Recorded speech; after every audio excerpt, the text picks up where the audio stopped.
Welcome everyone back to weekly weather updates, and in today's video we're going to have a look at the latest from the live radar, run through the weather warnings as we have two named storms issued for this weekend, with Storm Elin moving through today and Storm Fergus arriving tomorrow. We do have numerous weather warnings around for the rest of today, and we do have a rain warning issued for tomorrow, but for most in the United Kingdom it shouldn't be too severe. These storms have been named by Ciaran, therefore the main impacts are going to be across the Republic of Ireland, but there is still the possibility of seeing 60 or 70 mile per hour gusts, especially towards those Irish sea coasts. So for northwest England, Wales and Northern Ireland, southern Scotland could see some pretty strong gusty winds, and I suspect warnings will be updated in the coming hours. So we will have a look at them in today's video, but do make sure you keep up to date with them either through social media or through the app or website, because I do suspect they will be updated pretty regularly.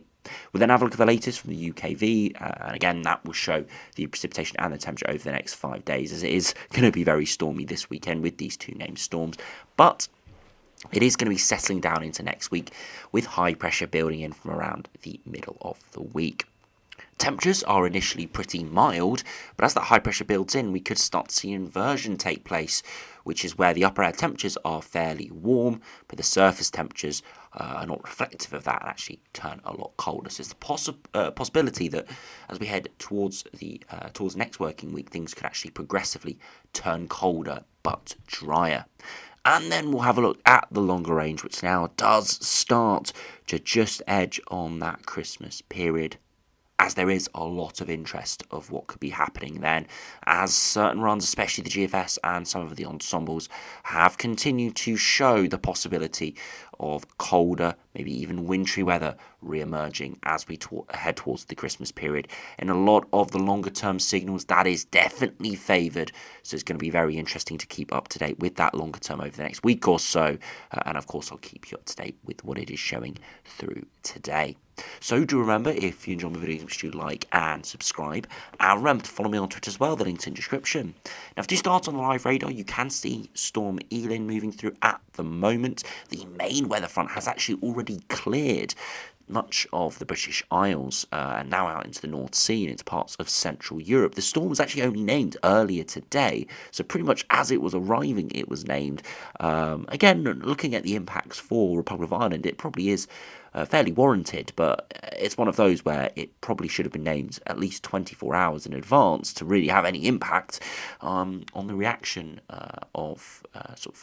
reaction of emergency services and on individual decisions, because that's the reasoning for the storm naming. So again, probably should have named it a little bit earlier, but nevertheless pretty severe impacts in areas. And you can see, well, the centre of the storm is now positioned across Northern Ireland. It's the back edge of this system where we're seeing the strongest winds now across Northern Ireland and the Republic of Ireland, and you've got very heavy rain around the occluded front here, especially as we head into the far north of England, into Yorkshire now. It is going to be a pretty horrible evening there, where we've got some extremely high rainfall rates at the moment. Could be some localised flooding with this, and then more persistent rain into Scotland. You can see very little snowfall here within this precipitation band, indicating how mild those upper air temperatures are associated with this system. Normally this time of year into the winter months, we'd expect pretty much from the majority of weather systems to be seeing quite a fair portion of it falling as snow over the higher ground of Scotland, but here really only the tops of the mountains. If we do have a look at the temperatures, I can see it is fairly mild. Again, it doesn't look that mild, but for the time of year, it is a good few degrees above average, maybe even more than that, maybe up towards 5 degrees above average in places, as we do start to edge into the low teens over the next couple of days.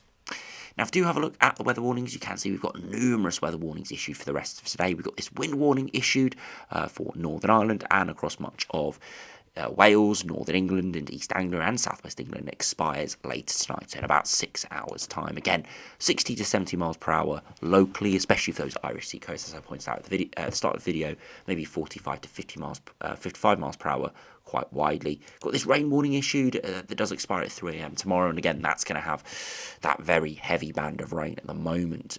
Is probably one of the main drivers for this, and again we could see 25 to 30 millimetres over the higher ground, maybe 10 to 20 millimetres pretty widely, and then we could see another 20 to 30 millimetres. I think that 20-30 millimetres it's talking about the rainfall this evening. So overall, for this whole warning, could see 50 to 60 millimetres in places, maybe even more looking at the rainfall rates currently seeing, where it's sort of rainfall rates producing 10, 15 millimetres per hour. So yeah, could be even higher than that. As we progress further northwards into Northern Ireland, we've got a rain warning here. Again, expires at 7 p.m. Again, we won't look at this in too much detail because by the time you're watching this warning will have already expired or will be close to expiring. 20 to 30 millimetres widely, maybe 40 to 55 millimetres over the hills. And then further northwards, another warning issued across southern Scotland. It expires at 9 p.m. here. Again, we're looking at 30 to 50 millimetres widely, 60 to 80 millimetres over the higher ground. And then towards central and eastern Scotland, again expiring at 10 p.m. Again, we're looking at 30 to 35 millimetres over the higher ground, 15 to 25 millimetres further towards low-lying areas. And again, already falling onto saturated ground, all of these weather warnings. Yes, 15, 20 millimetres doesn't sound a huge amount, but when it's on top of a lot of rain from the past few days and more rain coming in the next few days, it could cause more issues than if this was falling onto very dry ground. As we head into tomorrow, we have got Storm Fergus coming, but we don't really have many weather warnings issued for the UK. This expires at 3 a.m, but not really got any warnings. I suspect warnings will be issued, looking at the latest model data, but at the moment we've not got any warnings issued. I suspect they'll be issued either later tonight or very early in the morning. But again, it's one of those where we've got a named storm coming, but really we've actually got 0 weather warnings issued for this system. Yes, the main impacts are going to be across the Republic of Ireland, but looking at the latest data we'll have a look at in a minute, much Northern Ireland, Wales probably could warrant a wind warning, and other areas that have seen very heavy rain today and in the past few days probably would warrant another rain warning. Now, if you do have a look at the latest UKV, you can see earlier this morning that heavy rain spreading through and continue to come through the rest of this evening, especially those northern areas, before clearing overnight tonight, being fairly dry. And then another band of pretty heavy rain, especially for northern areas there, spreading through, and then seeing some more heavy rain associated with the centre of Storm Fergus there moving through. Again, it doesn't look particularly vicious, but it's going to have locally very strong winds. That is why it has been named. As we progress through Sunday, the system continues to progress eastwards. Again, could have some very heavy, squally showers for northern England there, for eventually clearing. And as we head into Monday, another band of rain moves in. Again, could give another bout of heavy rain through the evening into the early hours of Tuesday, and then more rain dominating Tuesday as the centre of the low just parks on top of us with lots of heavy, perhaps even thundery showers for England and Wales. Eventually that does clear, but then into Wednesday, look, it's starting to turn. That wind direction is starting to turn a bit more of a northwesterly here. Again, higher pressure is trying to push in from the south, but at this stage, not quite getting in. Yesterday, the UKV had the high pressure in by now, so there is a lot of uncertainty exactly when the high pressure will build in, but we are fairly confident it will build in some point around that sort of Wednesday to Friday point. From the looks of this latest UKV, it probably will be as this weather front here does spread through. If you look at the max temperatures, you can see today where we've seen the rain clear in the south, it's actually been fairly mild, 12 or even 13 degrees. Into tomorrow, similar temperatures, maybe even slightly higher, maybe a 13 or even locally a 14 degree is possible, which is very mild for early December. Into Monday, could be cold in the north as we have some chillier air behind the low, and back down to maybe more 8 to 10 degrees. So still above average, but only slightly above average there further southwards. As we progress into Tuesday, again, sort of 7 to 10 degrees, much colder for Scotland, and again into Wednesday, perhaps a frost in northern areas, and a lot chillier actually there. Only 5 or 6 degrees, so back more towards what we'd expect this time of year as we see some colder air coming off the backside of a low, but it is going to be pretty temporary. A frost there through Wednesday evening, but we suspect much milder air will move in for Thursday before eventually the high pressure will topple back in. If you do have a look at the wind gusts as well associated with this, you can see these strong winds associated with Storm Ciaran through this evening. We're looking at widely 50, 60 miles per hour, locally 70 or even an 80 mile per hour there as we head into Irish coastal areas. That eventually is subsiding over the course of this evening, but could have another bout of very strong winds through the Midlands, Northern England, East Anglia here, 50-60 miles per hour, even pretty far inland. And as we head into tomorrow with Storm Fergus, again, we could see 40-50 miles per hour on its approach, and then around the centre of the low for southern parts of the Republic of Ireland, and then spreading into parts of Wales there, could see again 50, 60, 70 miles per hour. So I'm pretty surprised at this stage we've not seen a yellow wind warning issued there for parts of Wales, maybe even southwest England, but I suspect that is to come. As yes, even if this wasn't named, this probably would still warrant a yellow warning, as it is fairly strong gusty winds, 60, 70 miles per hour. It is strong regardless of if it's named or not. And again, this is passing through later on tomorrow evening. If you do have a look at the latest from the GFS now to see what that is showing over the course of the next couple of weeks, you see Storm Elan moving through now. We see Storm Fergus moving through tomorrow, much smaller system. Elan's pretty small, but another pretty small system, locally very strong winds. And then eventually westerly winds continue to come in through the week. High pressure eventually tries to build in by Wednesday, but here the GFS is similar to the UKV, where it shows a westerly wind, but eventually high pressure builds in by Friday into Saturday, turning much drier, potentially inversion taking place, all dependent though on the positioning of the higher pressure. But this is where most of the models get to, and at day 10 they're now starting to hint at the possibility of some more ridging. If you do just refresh this, as we'll see that the GFS is only just updating, the high pressure continues to try and ridge northwards, and there is the possibility of seeing some quite potent northerly winds. Not anything sustained though, as the blocking isn't penetrating right into the Arctic or over Greenland, so it would be temporary northerly winds, a couple of days of very cold conditions. Frost and wintry showers look pretty likely. And as we progress right towards the Christmas period, again we see potentially another potent northerly wind, but not seeing that high pressure penetrate right into the Arctic, which would be required for a proper cold spell. Again, these sort of patterns could still give a bit of a white Christmas. As you can see, very cold air does come down across the country, but it does get pushed away very quickly by milder air coming over that higher pressure system. So yes, northerly winds looking quite possible, or even likely from the GFS here, but only sort of northerly topplers, nothing sustained at this stage. But we are continuing to see lots of chopping and changing from the GFS. But the repeater signal is for perhaps colder snaps or an even colder spell arriving in time for the final third of December. If you do have a look at the latest GM, see what that is showing over the course of the next 10 days. Again, low pressure continues coming off the Atlantic, but high pressure eventually builds in during this upcoming week, and then it does try and move northwards, but really not producing anything too different at this stage, with generally oscillating between milder and colder sectors as we progress towards the later teens of December. If we do have a look at the latest ECMWF, again, westerly winds continue to come in.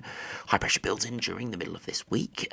Could be an inversion there, but again, all dependent on the exact upper air temperatures, the exact wind direction, and the positioning of the high pressure system, which again will be better sorted out by these short range models, as we could even see only some areas in inversion, other areas not. We could see northern Scotland, cloud, rain, mild conditions further southwards, very cold. So we will have to firm that up in the week. And as we head towards day 10, again, high pressure over the top of us, trying to move northwards, but very similar to the GM at this stage. We're kind of in between.